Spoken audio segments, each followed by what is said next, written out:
every property developer needs to have these three C's, and this is what I've understood, and this is what I've come to realize over the last few years, that every developer needs these three C's. And the number one is character, competence, and confidence. And character is all about the mindset. Do you have what it takes, or can you have this ability to actually keep fighting against the odds and execute a development and do what's required?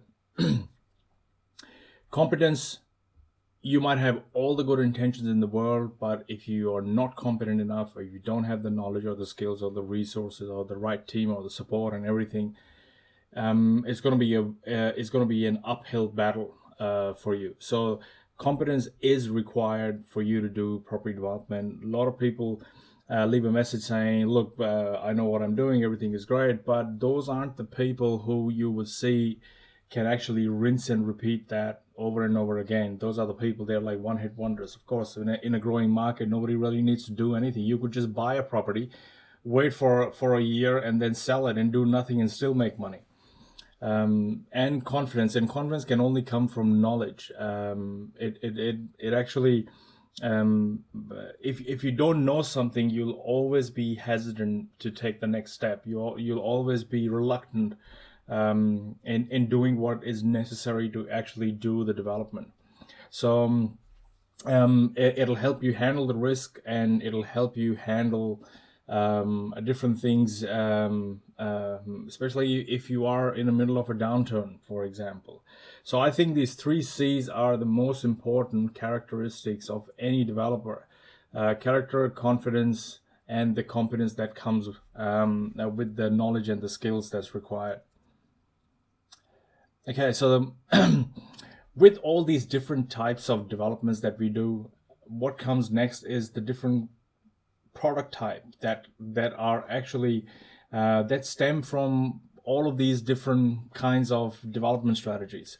So if you move into different kinds of products, let's have a look what we've got. So all of these would have a mix of mixed-use residential, or residential, which would be a mix of townhouses, apartments, single dwelling homes, which again could be detached or semi-detached, or apartments could be flats, and all of this gets divided into so many different branches. It's sort of and every one of them starts becoming more and more specialized as the dollar value of your projects start getting bigger and bigger. So you've got warehouse, industrial, hospitality, retail, offices, infrastructure developments, and so on. Then again, if you further try and divide any of these, you'll see that even among the residential side of things, you'll get retirement homes, villages. They could be owner-occupier, they could be a single family, they could be student accommodation. And each market is different. It has its own market dynamics. It has a different supply and demand curve. And there are distinct development markets. And that's why you need to specialize in one or two or maximum three of them for a while, for you to be able to get comfortable with them and understand before you actually take the next step to a bigger development or a totally different field. It takes time to understand each of these processes. Property development has undergone a massive evolution over the last 30 years, and this evolution has had an impact on the techniques and financial feasibilities and the way all the appraisals are conducted. As a developer, it has become imperative for us to understand the context in which these techniques are used. First of all, property development has become broader both in its scope and in the type of people who are now involved in it. Think about it this way, and I'm sure that you will agree with me.